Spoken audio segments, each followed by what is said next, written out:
That's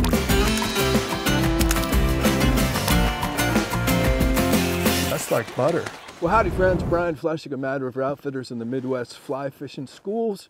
And we are here on one of our top musky lakes here in Ohio with our good friend, huge friend and supporter of Mad River Outfitters, Blane Chocklett. So Blane, thanks as always for being here. Oh, thank you for having me. But we wanted to take just a few minutes here and talk about, certainly you've made many contributions to the sport of fly fishing. In fact, I often tell people that there's two people that have literally created an industry within an industry, and that's Kelly Gallup. There's a whole section of flies and materials that have come about because of Kelly's innovations, and then there's you when it comes to the game changers and all the different types of flies and all the different types of fly tying materials. The two of you have literally created an industry within an industry and allowed folks like myself and everybody at Mad River Outfitters and tons of other shops to make a pretty good living off the things that you've invented. So thanks as always for that. But if you could just talk a little bit about, for example, how the game changer came about. Well, first of all, thank you for saying those kind words.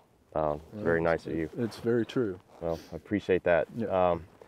But for me, the game changer came from necessity. Being a guide, that's all I've really ever done in my life is guiding, and my bank account directly relates to how successful I am on the water. So, I was very fortunate at a young age to meet the right people at the right time. Mm-hmm. Harrison Steves was a big mentor of mine, the first mentor I ever had in the fly industry. He's the one that helped propel me to where I am today, because he didn't give me the right answer, in my opinion, when I was 15 years old on the Jackson River. Mm-hmm. He didn't give me the fly that I was looking for. Instead, he gave me a vial, some alcohol, and a book. Steve Heiner and Harrison Steves. Heiner gave me a book called Aquatic Entomology by McCafferty. Harry was an unbelievable fly designer, and they were catching a bunch of fish, and I wasn't catching anything. And instead of them giving me the fly to catch the fish, they gave me the tools to understand the relationship between the predator and the prey at 15. So I collected the bugs, I took them home, I tied what I thought looked like the larvae that I was seeing, went back the next week, met them up there, and I had unbelievable success. So that at a very early age taught me how important fly design was, and that is what the fish sees. Moving forward, Harry and I became very close, and when I got out of high school, I decided to open up a fly shop, which I did not do a very good job at. My heart was always being on the water, and that's where I belong. So we would always start going to fly fishing shows, the fly fishing shows that Chuck Ferenski's put on for years. And I got to meet my heroes. I got to meet Lefty, I got to meet Flip, I got to meet Larry Dahlberg, I got to meet Bob Popovics, and Bob was a big inspiration to me on fly design. Mm-hmm. With his beast flies and his surf candies and all of his designs. I was a big fan and always will be. And he taught me way back when, probably close to 30 years ago, 25 years ago, that a great fly design comes from problem solving. And I would see these problems on my local smallmouth bass fisheries about how these soft plastics, how they would outperform any fly that we had at any particular time of the year. And we just did not have flies that had that erratic motion. And then swim baits came out, and these soft swim baits came out. And I was just like, I have got to figure out how that works. So I started that process some 20-some years ago. And to be honest, 1998, when I came out with the gummy minnow, that was my first attempt of coming out with a fly that would act like a fish and swim like a fish.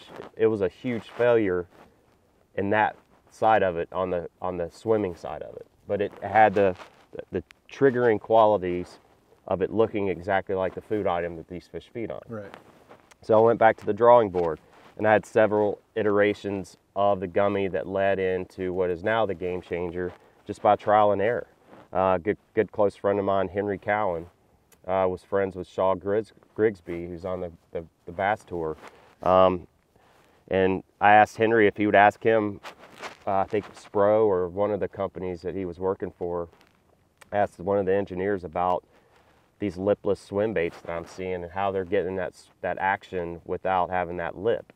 And so Shaw was a super nice guy. He contacted one of the engineers. They said they didn't give a lot of info. They said the main thing that we look at is the shape of the nose and the head of the lure. So I started playing around with different shapes, and it came down to being an arrowhead shape. And then I had to figure out, what truly makes a fish swim. So we boiled it down to vertebrae, which ends up being the most important part, because I can't create muscle, and I can't recreate the fins. But I can create muscle by stripping the fly, right? So that'll start the motion and the movement. But what really truly made this whole thing come together was the head shape, and then creating a vertebrae and putting materials over top of each shank that I did. And then the Game Changer was born. And since then, I've come out with different designs and to imitate specific species of bait fish and crustaceans and insects and you name it, because one of the largest and biggest attracting qualities in fishing is movement. Yeah.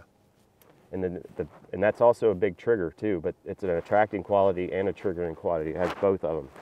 And if you have a fly that has both of those, you're in the game. And that's why we ended up calling it a Game Changer, because it was years of playing around and exploring different materials and all of that, and it's in that book, The Game Changer. So, I almost feel like I'm an engineer now, because I had to learn about basically how water reacts to fibers in the water. And I learned about laminar flows and turbulent flows and all that kind of stuff. And I know now what types of materials work best to get a certain action, and that's where the new jerk changers came from. I learned about laminar flow and how keeping a stiff body but having it almost like a sports car and water just slicking over top of it without creating drag.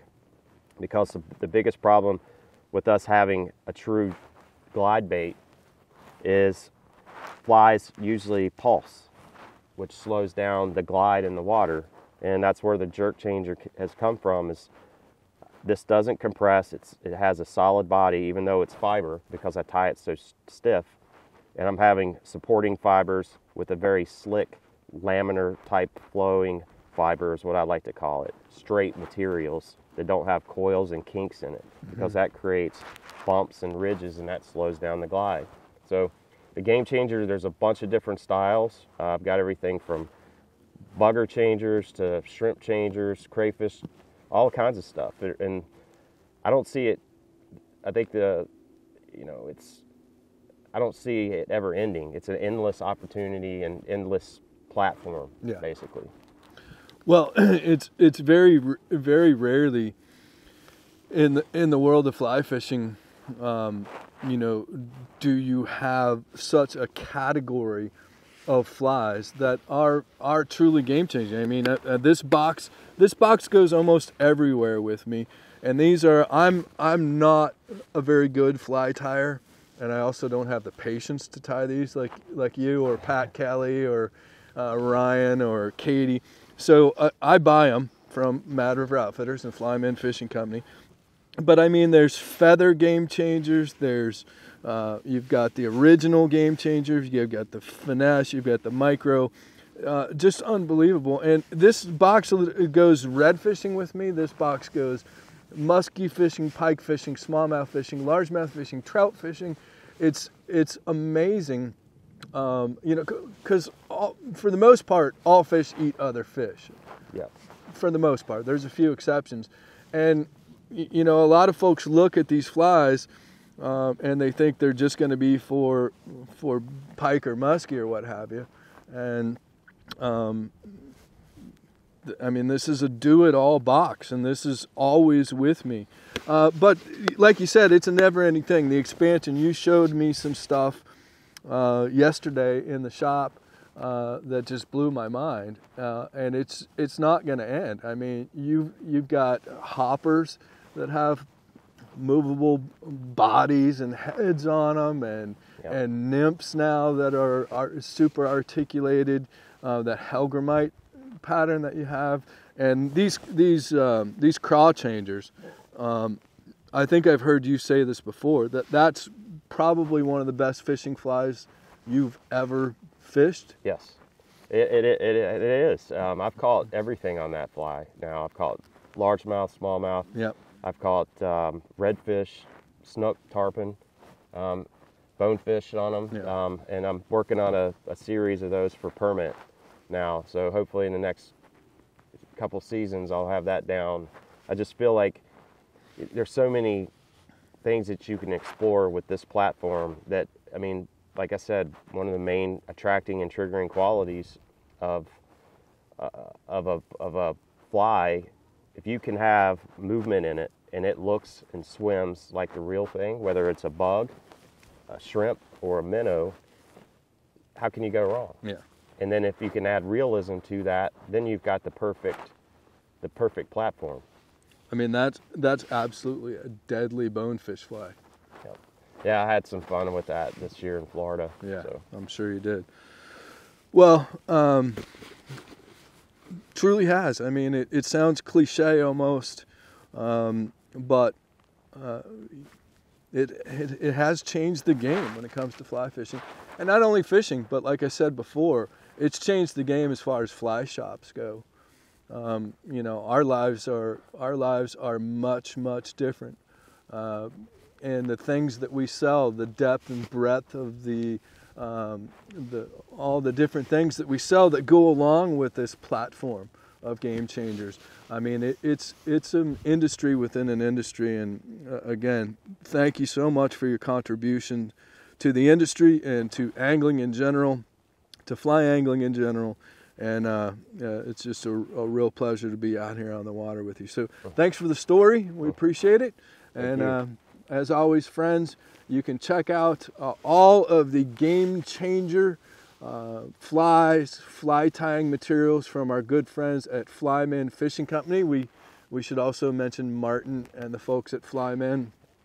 I know they treat Blane very well, and they treat Mad River Outfitters very well. Very close friends of ours. We're on the phone with them almost every day, and one of our biggest vendors in the shop these days at Flyman Fishing Company. So thanks, Martin and the folks at Flyman, for everything that you do for both of us. Absolutely. Yep. So as always, friends, we appreciate you being here. Be sure to subscribe to our channel. That really helps us out. You can go to madriveroutfitters.com and check out all of the Game Changer stuff. We got rods, we've got flies, we got materials from Blane and TFO and Flyman Fishing Company. Hit that like button and stay tuned as always, because we've always got a lot of great content coming your way. And be sure to watch that video there and then watch this one here. We really appreciate it. So thanks as always, and stay tuned.